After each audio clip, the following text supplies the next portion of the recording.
जी, अस्सलाम वालेकुम। Welcome to our channel. इस चैनल पर आपको यूके यानी कि बरतानिया में रहने वाले जो ओवरसीज़ पाकिस्तानीज़ हैं, उनके मुतालिक जो टॉप रैंडमली न्यूज़ हैं, वो आपको देखने को मिलेंगी। इस वीडियो में हम पिछले चंद दिनों की जो टॉप रैंडमली न्यूज़ हैं अबाउट ओवरसीज़ पाकिस्तानीज़, उनके मुतालिक बात करने की कोशिश करते हैं। पहली न्यूज़ है शबाना महमूद, यानी कि जो यूके की होम सेक्रेटरी हैं, यानी कि जिसे हम सिंपल अल्फाज में कहते हैं वज़ीर दाखिला हैं, उन पर तनकीद हो रही है सोशल मीडिया पर बहुत ज़्यादा तादाद में। असल में हम जानते हैं कि जो बाजी शबाना महमूद हैं, ये आज़ाद कश्मीर से हैं और बरतानिया में इस वक्त वज़ीर दाखिला हैं, यानी कि होम सेक्रेटरी हैं। इस एक लिहाज से वो पाकिस्तान के फेवर में हैं। इसी एक बात को लेकर जो इंडियंस हैं या जो वहाँ यूके के मकामी लोग हैं, वो तनकीद कर रहे हैं शबाना महमूद पर कि वो यूके में ओवरसीज़ पाकिस्तानियों को फ़ेवर दे रही हैं, हमायत कर रही है। यानी कि जो तंज़ में 2-3 एग्ज़ाम्पल भी दे रहे हैं कि एक जो हिंदू हैं, इल्लीगल तरीके से यूके में गए हैं, बरतानिया में गए हैं और उनको कुछ को जेल में रखा गया है, कुछ अभी पकड़ेंगे। तो जो भी पकड़ा जा रहा है या जेल में है, उनको डायरेक्ट डिपोर्ट किया जा रहा है। तो अब हिंदू जो लोग हैं, इंडियन लोग हैं या जो वहाँ के बरतानिया के मकामी लोग हैं या जो अदर ओवरसीज़ हैं, वो ये तनकीद कर रहे हैं कि पाकिस्तानियों के साथ ऐसा नहीं हो रहा।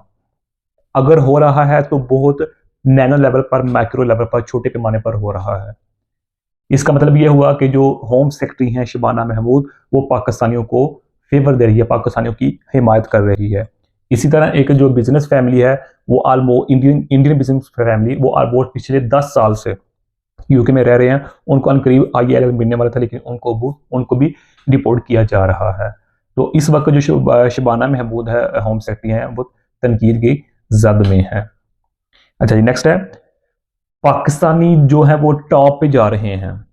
यानी कि यहाँ से जो पाकिस्तान से जो लोग जाते हैं यूके में, हाँ वो स्टूडेंट वीज़ा हो, वर्क वीज़ा हो, विजिट वीज़ा हो या कोई और किसी भी तरीके का वीज़ा हो, रिपोर्ट के मुताबिक तकरीबन 90% 90% लोग वहाँ जाकर अगर यानी कि टूरिस्ट वीज़ा पर गए तो मौजें करते हैं, स्टूडेंट भी मौजें करते हैं, वर्क वीज़ा भी मौजें करते हैं। जो आप देखते हैं चंद माह रह गया, आखिर वाले 1-2-3 मंथ रह गए हैं, तो फिर असाइलम अप्लाई कर देते हैं। असाइलम का मतलब ये होता है कि हमें अपने वतन में, आबाई वतन में यानी कि पाकिस्तान में सियासी खतरा है, तो हमें यहाँ पनाह दी जाए यूके में यानी कि बरतानिया में।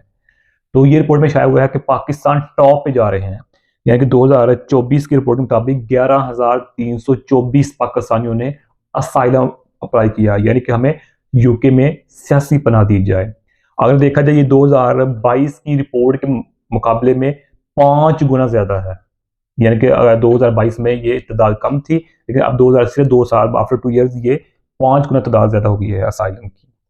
तो ये रिपोर्ट यही शो कर रही है कि एवरी पाकिस्तानी इसी कोशिश में लगा हुआ है कि वो यूके जाकर सैर-सपाटा करे, स्टडी करे और जब लास्ट वाले मंथ्स रह गए तो असाइलम अप्लाई कर दे। तो इस हवाले से भी पाकिस्तानियों पर तनकीद कर रहे हैं जो यूके के बशिंदे लोग हैं, मुकामी लोग हैं। और अब यूनिवर्सिटियों ने 90% अटेंडेंस का भी ऐलान कर दिया है। नेक्स्ट न्यूज़ है कि आयरलैंड आयरलैंड की एक रिपोर्ट ने शाया किया है कि जो आयरलैंड में असाइलम लोग अप्लाई कर रहे हैं आयरलैंड में, कि हमें आयरलैंड में सियासी पनाह दी जाए, उसमें जो 90% लोग हैं वो यूके से आ रहे हैं और उनमें जो मेजोरिटी है वो पाकिस्तानियों की है। यानी कि पाकिस्तानी यूके में भी नहीं अगर वो पाकिस्तान देख रहे हैं कि यूके में टाइम ज़्यादा लग रहा है या हालात नहीं है मुनासिब, तो वहाँ से डायरेक्ट आयरलैंड चले जाते हैं, क्योंकि यूके से आयरलैंड का रास्ता ईज़ी है, कोई मुश्किल नहीं है, वो इतनी कोई चेकिंग भी नहीं है। तो अब यूके की रिपोर्ट ये कह रही है कि 90% जो असाइलम अप्लाई किया है आयरलैंड में लोगों में, उनमें 90% जो लोग हैं वो यूके से आ रहे हैं और उसमें जो मेजोरिटी है वो पाकिस्तानियों की है। अब वहाँ भी सोशल मीडिया पर पाकिस्तानियों पर तनकीद की जा रही है, बल्कि यूके पर तनकीद की जा रही है कि यूके अपना गंद, ये लफ्ज़ बाकायदा तौर पर ना वहाँ यूज़ हो रहे हैं कि यूके अपना जो वेस्टेज है वो अब हमें आयरलैंड की तरफ भेज रहा है। हालाँकि यूके में इसमें क्या गलती है? गलती तो हमारी पाकिस्तानियों की है। बट सिर्फ क्या करें, मजबूरी है हर तरफ।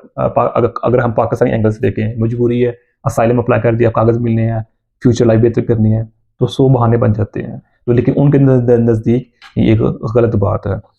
चलिए नेक्स्ट है, ये है, पॉलिटिशियन है उधर यूके में, पियर्स मॉर्गन। इन्होंने पाकिस्तानी बांग्लादेशी मुसलमानों की हमायत की है। यानी कि एक डिबेट हो रही थी, उस डिबेट में एक क्वेश्चन किया गया कि जो रेसिस्ट हैं, यानी कि जो इस्लामोफोबिया है, उसमें ज़्यादा अक्सरियत वो पाकिस्तानियों की यानी कि मुसलमानों की है, और वो मुसलमान जो हैं पाकिस्तान, बांग्लादेश और इंडिया से हैं। तो इन्होंने जो पीयर्स मोर्गन वहाँ के पॉलिटिशियन है, इन्होंने कहा कि ऐसा बिल्कुल भी नहीं है। कहते हैं हो सकता है इसमें जो तादाद पाकिस्तान या बांग्लादेशी की हो, बांग्लादेशियों की हो, लेकिन इसका हरगिज़ ये मतलब नहीं कि हम पाकिस्तानियों और बांग्लादेशी जो ओवरसीज़ यूके में रह रहे हैं, उनको पर तनकीद की जाए, उनको डिपोर्ट करने के फैसले किए जाएँ, ऐसा नहीं हो सकता। तो एक टक्कर यानी कि TUC के या टक्कर, ये भी एक पॉलिटिशियन है, वो वहाँ डिबेट में बैठे हुए थे। तो ये पाकिस्तानियों की यानी कि मुखालफत कर रहे थे, जो मुसलमान है पाकिस्तानी या बांग्लादेशी, और जो पियर मॉर्गन है ये हमायत कर रहे थे। तो ये भी एक पॉजिटिव चीज़ है कि यूके के जो पॉलिटिशियन वहाँ के मकामी लोग बाशिंदे हैं, वो भी ओवरसीज़ की हमायत कर रहे हैं। तो यही टॉप रैंडमली आज की न्यूज़ थी। उम्मीद है ये वीडियो अच्छी लगी होगी। अगर वीडियो अच्छी लगी है तो कमेंट या कम से कम एक लाइक कर दें, कमेंट कर दें। जज़ाकल्लाहु खैरा। अस्सलामु अलैकुम व रहमतुल्लाहि व बरकातहू।